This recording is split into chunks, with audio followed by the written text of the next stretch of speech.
Nangako ang anghel sa ina ni Samson na magkakaroon siya ng anak na lalaki.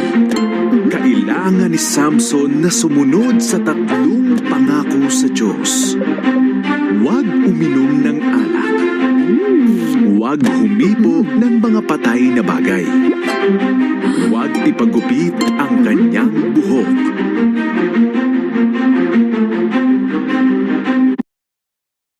Ginawang napakalakas ng Diyos si Samson. Pumatay siya ng leon at gumawa ang mga bubuyog ng pulot-pukyutan sa katawan nito. Hinawakan ni Samson ang patay na leon. Kaya nabali niya ang isa sa mga pangako niya sa Diyos. Kinain pa niya ang pulot.